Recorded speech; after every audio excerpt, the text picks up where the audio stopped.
Hey, it's me, Saul. So, I wanted to make a little ban list discussion / prediction video. With the KC Cup having just rolled around, we're most likely going to be getting another ban list in the next 1 to 2 weeks, and everyone's been talking about it. Everyone has tons of ideas about what should be banned, what shouldn't be banned, what's going to be banned. So, take this not so much like a wish list, but I'm trying to give a balanced prediction of what I think is reasonable based on all the conversations that everyone's having. So, not to waste any time, let's jump right into it. So if you don't know, the ban list is a list where Konami either restricts the usage of or completely bans certain cards. If a card is limited to 3, 2, or 1, it means you can only run 3 copies of that card and any other cards limited to the same number in your deck. So if Karma Cut is limited to 3, that's a little teaser for you, then you couldn't run it alongside something else that's limited to 3, such as Alistair the Invoker. You could have 2 of one and 1 of the other, or 3 of one, or a mix of that, but you can only have 3 limit 3 cards in your deck. Alright, so moving on, the first thing to talk about, I guess, is Karma Cut, because that seems to be what's on everyone's minds currently. Now, what do I think about Karma Cut? Karma Cut is a very strong card. You discard 1 card and you get to banish one of your opponent's monsters and all the copies of it in their graveyard. Now, that is just by virtue of what it is, a very strong effect. That being said, however, I don't think, so the first thing to consider is, will the card be completely banned? And I don't think it will. Karma Cut will not be banned. It's completely out of the question. I've seen some people calling for it, but I know for a fact that that's not going to happen. Now, in terms of it getting limited, here's what I think, right? People have compared Karma Cut to Raigeki Break. Raigeki Break also discards 1 card and destroys, it destroys one of your opponent's cards, and it destroys spells and traps as well as monsters, right? People have compared it and said, oh, Raigeki Break hasn't been limited, so why should Karma Cut be limited? Now, the big difference between Karma Cut and Raigeki Break is 1 card banishes and 1 card destroys, right? Karma Cut completely banishes the card that you target from the game. Another card that people have pointed to that also banishes cards is Cosmic Cyclone. Galaxy Cyclone that just destroys cards is still in the game, but Cosmic Cyclone, which banishes spells and traps, has been limited to 3. So by that same logic, people think that Karma Cut might be limited to 3 because it banishes cards. However, something to consider is Cosmic Cyclone is a quick play spell. So you can use it on your turn or your opponent's turn, just as soon as the duel starts if you need to, even if you're going second. So it's a very powerful card in that regard. Now here's the biggest thing that I think needs to be considered. There are valid arguments on both sides as to why Karma Cut should or shouldn't be limited. I personally was of the opinion that it shouldn't be limited because we live in a meta where non-destruction removal is extremely necessary. Think about Noble Knights. If they have Noble Arms of Destiny equipped to their monster, your Raigeki Break is useless. It does not matter because you're not going to be able to destroy the monster, and assume that by some fortune you are able to destroy the monster. By destroying it, you activate its effect and it floats into another monster, sometimes a stronger one. Think Desperado Barrel Dragon. You destroy, let's say you get floodgated by an ally of Justice Quarantine, and you finally manage to destroy it with your Raigeki Break. Well, too bad, you've just summoned their boss monster, Desperado Barrel Dragon, and you've probably lost the duel as a result of that. So having destruction is good, but you need non-destruction removal in the current meta. You need to be able to take this card and say, okay, I don't want you to activate. I know my opponent wants this card to be destroyed or be put in the graveyard. I don't want to give them that benefit, because currently destroying your opponent's cards is kind of giving them a benefit. Let's say your opponent has one of their, it's a Blue Eyes deck and they have their White Stone. I don't know why they would have it in face-up attack position, but imagine that they do, and you decide to destroy it for some free damage. Well, yeah, they summon a Blue Eyes in the end phase. So there's a lot of things that are better served to be removed. A lot of these meta decks need removal that isn't destruction to be used against them. However, it was brought to my attention while streaming the other day that is a valid point, but the decks that this removal is being used to counter, they shouldn't have the capabilities to also make use of it, right? It seems unfair that you're using Karma Cut to face Noble Knights, but Noble Knights are also using Karma Cut to face you, right? And I say that as a Noble Knight player who runs 3 Karma Cuts in his deck. I think that Karma Cut might be limited to 2. It might be limited to 3. It might be limited to 2. It depends on what else happens on the ban list. I think they're probably going to want to tweak it in such a way that decks like Desperado can't use it, decks like Blue Eyes and Noble Knights can't use it. They're going to tweak something in that regard and set it to the same limit. That's what I now personally think. At first, I didn't think that they were going to touch it, but if they do touch it, it's going to be specifically so that meta decks can't use it, because Karma Cut in and of itself is a necessary evil. It has to be in the game, but I think they want to make it as difficult for those kinds of decks to use it as possible. Since we're on the topic of meta decks, the next card I wanted to talk about is Head Judging, right? Head Judging is a toxic, degenerate card. There's already enough RNG in card games, right? You shuffle your deck and you draw 4 random cards to start with, and then from there you use your skill and your knowledge of your deck and your opponent's deck to pilot your way to victory.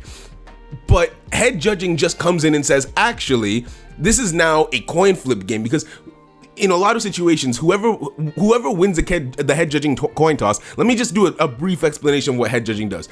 Your opponent tosses a coin, and if they call it right, then nothing happens. But if they call it wrong, and they've activated one of their monster's effect, you get to negate the effect and steal their monster permanently, which in a lot of situations will just straight up win you the game. Here's my problem with that particular card, right? It requires no skill on the part of either person using it. The reason why I say this is it's used in the Master of Destiny deck, where you can your first 3 coin tosses are guaranteed heads, right? So there's some skill there, even though people may think, oh, they have a Pot of Greed, they have an Omni Negate and everything. There's some skill in terms of decision making. Okay, do I put my Head Judging on the field because my opponent might be able to waste my Omni Negate if they activate a card that they don't actually need, right? Like for instance, if a Noble Knight activates a spell card, Head Judging is now wasted, and they still get to activate their effects. Or do I summon my Twin Barrel Dragon, but then I have to destroy something? Or do I save it for my Cup of Ace? There's some thought that goes into it. You have to think, right? Even this card, Fiend Comedian, toss a coin. If you call it right, banish all the cards in your opponent's graveyard. That is a devastating effect, but at least there was some decision making involved in it. It wasn't just pure luck, unless your 3 coin tosses are already up, in which case you've already made your decisions. You've at least input some skill into it before it just becoming a coin flip. When it comes to Head Judging, your opponent is the one flipping the coin, right? Your opponent doesn't have any skill that makes it so that, oh yeah, this many heads you're guaranteed. It's literally a 50-50. It takes all of the skill out of the game, and it's just like, okay, if I get lucky, I get to keep on playing. If I don't get lucky, you've stolen my monster and most likely won the game. I don't think that's healthy for the game state. I don't think it's healthy for game balance. I really, really, really want this card to be banned. It's a free card, right? You can get it with card trader tickets. So it's an absolutely free card. I personally, the more I think about it, the more I think Head Judging will be banned, especially because it's free. But if it isn't banned, it's going to be limited to 2. That way, specifically, Desperado Barrel Dragon cannot run it. It's absolutely ridiculous that they have this alongside a Pot of Greed, and any smart duelist will choose a Pot of Greed over this. I think it makes a lot more sense. And in other decks, it doesn't make sense to run Head Judging, right? But in a deck like Desperado, it at least furthers the goal of the deck, where you need to have at least 7 coin flip cards, right? So if Desperado can't use it, I think that would be the best thing for the meta right now, because no competitive decks that I've seen are using head judging to try and steal games effectively. So I think that if it's limited to 2, it'll be a lot more balanced, but there's actually a very good chance that it will be banned completely. Still on the topic of the Desperado Barrel Dragon deck, I don't think Barrel Dragon is going to be touched in a significant way. The skill might be touched, but it's kind of unlikely. I don't mind the deck as much without Head Judging. It's not as stupid. Okay, it's still stupid, but it's not like toxic, right? Misjudge might be affected because it technically is an Omni Negate within the deck, but yeah, it's not the craziest thing in the world effectively. Like not every deck can stand up to it, but it's not the craziest thing in the world. However, I think Ally of Justice Quarantine is going to be limited. Do I think it's should be limited? Well, to be fair, I play a lot of light monster decks. Floodgates are never... Floodgates are cards that are supposed to prevent your opponent from playing the game, right? And Quarantine is a floodgate, right? So it just makes it so that if your opponent is running a light deck, then it doesn't work. However, if your opponent isn't running a light deck, you've just wasted a slot in your deck. The only reason Quarantine is good is because you have light decks in the meta currently. So banning it or limiting it will only be effective as long as Noble Knights and Blue Eyes are still in the meta. Other than that, because it's not a new card, it's been in this game for a long time. It's only relevant now because Desperado happens to be in the meta, and Noble Knights and Blue Eyes happen to be in the meta. The biggest problem with Quarantine, I think, was the virtual Seto Kaiba event that Konami did earlier this year. The reason being, virtual Seto Kaiba lost so many games, and I'm pretty sure there were actually a couple where he specifically lost to a floodgate and there was nothing that he could do. So in front of the whole world, trying to introduce new players to the game, it was just shown to be like, oh yeah, your opponent can just stop you from playing and you don't get to have any fun. So I think that might have gotten to them in some way, shape, or form and will make it so that they decide to limit Quarantine if they don't just ban it. Because there's no limit, there's no number to limit it to that would make it like, oh, more balanced or more this or more that, unless they specifically don't want Desperado Barrel Dragon to have access to it. Maybe they'll limit it to 2 for that reason, or maybe they'll just straight up ban it. My only reason for thinking that this will happen is because of the virtual Seto Kaiba event. You should go see what happened. It was actually kind of funny. But yeah, so I don't think that Quarantine is going to be hit as hard as people want it to be, but I don't expect Desperado to be as top tier following this ban list, I'll be honest with you. Now, moving on to Noble Knights, that's a deck that I run. I know quite a bit about Noble Knights, and here's what I think. Noble Knights is not getting nerfed into the ground, and let me tell you why. Konami likes money. A Noble Knight structure deck, people were like, okay, what if you just limit the old Noble Knight cards that were in the deck that have been in the game for a while? But here's what I think about that. In the latest structure deck, they gave you everything you need for Noble Knights. All of the things from before and all of the new stuff except for King Custonin and maybe Pelennor, right? So new players may have gone into that box and bought 3 copies thinking, okay, I get to play this, I want to play this deck, it's going to be so much fun and everything, we've revived it, it's an XYZ era deck and everything. And then Konami says no. No one is going to trust them enough to invest in structure decks in the future. And as a business, that's not a decision that you would want to make, right? The deck is still extremely new, I would say. It's only maybe 2 months that the deck has been around. And yes, it's a top tier deck, but it's not a toxic top tier deck. If you read the Noble Knight cards, yes, it is, without a doubt, it is the strongest deck in the format, but it can be played around in certain situations, okay? That's why I think it's powerful, but it's not toxic. A toxic deck is a deck that just doesn't let you play the game. Like, your opponent just doesn't get to play. That's why I think Desperado is toxic. Noble Knights will beat you, but you'll at least get to try. And that's the biggest difference, right? So I really do not think that Noble Knights will be hit hard enough for them to not be a viable deck anymore, because that would be a waste of a structure deck in that case, right? So I think that they will be tickled. I think they will be affected in some way. Personally, I think that their spell and trap card, their Noble Knight trap card, until Noble Arms are needed once again, I think it might get limited to 2, and here's why. You don't want Noble Knights to be able to use Hatrunade, because again, it's a power card and you don't want them to abuse it. Hatrunade is really a problem in the current meta, but instead of banning the card, I think they're going to nerf the decks that use it. So they shouldn't be able to do that. It gives them a lot of power to be able to combine those 2 things. And additionally, that card gives them a lot of advantage and a lot of consistency. Limiting it to 2 wouldn't really break the deck, because let's say you open on a board, you can still send both copies to the graveyard or send 1 to the graveyard and add 1 to the hand. But if you open with 1, then your follow-up isn't guaranteed anymore because you can only send 1 to the graveyard. So it becomes, less of a I can do anything kind of deck and more I can do most things, right? I don't think that would be too much of a balance hit. I don't think people think Merlin might be hit. I don't think Merlin is going to be hit because it's a brand new card that was introduced in the structure deck. People will buy 3 copies of the structure deck just to get Merlin. Same with the spell and trap card, to be fair, but Merlin is the main reason you're going to go into that structure deck, and I don't think it would be a wise business decision to limit it. If they limited it to 3, it wouldn't be the worst thing in the world. That way maybe they don't run Cosmic Cyclone, but I don't think Noble Knights are going to be hit hard enough to take away their top tier spot. Who else? Personally, I don't think Automats in the water deck are going to be hit significantly. But the problem with those two decks is they can abuse Hey Trunade, more specifically Automats. So, I personally think that in the Automat deck, Gaga Sister will be limited to 2 because Gaga Sister is an important card, and that way they can't do the Hey Trunade OTK because it's absolutely ridiculous. They clear your back row, get rid of your monsters, do all that kind of stuff, and then they just kill you because Hey Trunade is snapped. They also have the most broken skill in the game currently. The skill might be touched, but again, Automats are a new deck. It's the XYZ era. I don't think they want to do too much to disincentivize people from playing. Is that a word? Anyway.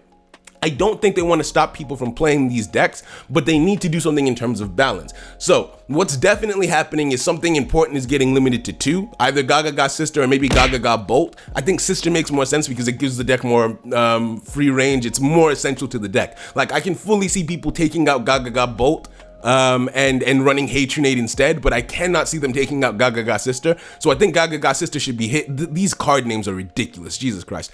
So I think that will be the case. Now, if Konami really wants to go super far, I think they're going to add a 1,000 life point requirement to the Automat skill. I think that would be really cool because then it's not, because what they basically have is a Destiny draw anytime they want in the game. They can just return 2 cards to the deck and get any 2 cards that are monster cards that they want, right? Now, if there's a 1,000 life point requirement at least, then maybe they'll start using Cosmic Cyclone and transition further away from Hey Trunade, which is what we're trying to achieve anyway, 1. And 2, if you don't open that Cosmic, or if your opponent doesn't play into it, then you don't get a free mulligan, which I think is really, really important. So Automats I actually think are going to be touched significantly now that I think about it. So I think Automats do have quite a few problem cards, and when I say problem cards, I mean Hey Trunade that are going to cause Konami to take action. So yeah. Moving on, I think Blue Eyes is fine. Blue Eyes is in the meta. Blue Eyes is extremely powerful.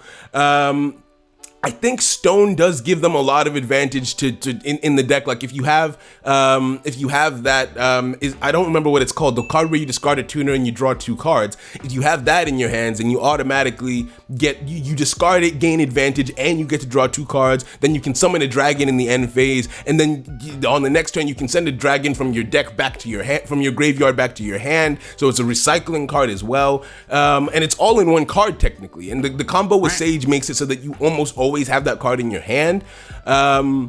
So maybe Stone will be limited in some regard just to reduce that, but Blue Eyes is already falling out of the meta. I don't think people care about Blue Eyes as much as they did when the support first got released. So I don't see them going crazy on Blue Eyes. I think the main theme of this ban list is going to be making it so that meta decks can't abuse meta cards, right? You don't want Blue Eyes running Karma Cuts. You don't want Noble Knights and Automat spamming Hey Trunades, right? So I think those are the main things to focus on, and then some of the broken skills that need tweaking, like maybe Master of Destiny, maybe Onomatopoeia, all of that kind of stuff. So those are my main predictions and things that I think. It's not really predictions, it's just discussions and the reasoning as to why I think certain things will be treated the way that they will.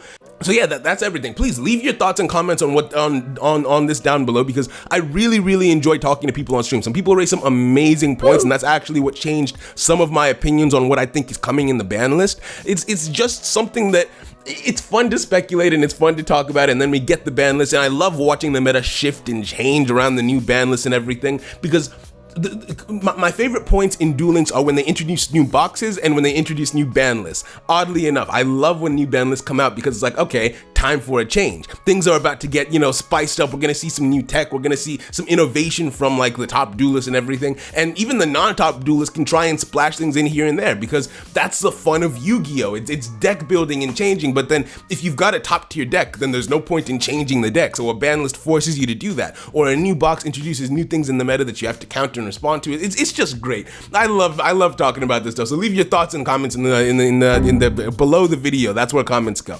I think that's everything from me. Thank you so much for watching. If you enjoy these kinds of videos, like these discussion type pieces on Duel Links and just Duel Links content in general, I make that as well as other anime based content. So subscribe if you want to see more of that. Like the video because it helps me, and no other reason. There's no other reason to like the video but that, but do it for me. All right, cool. Bye.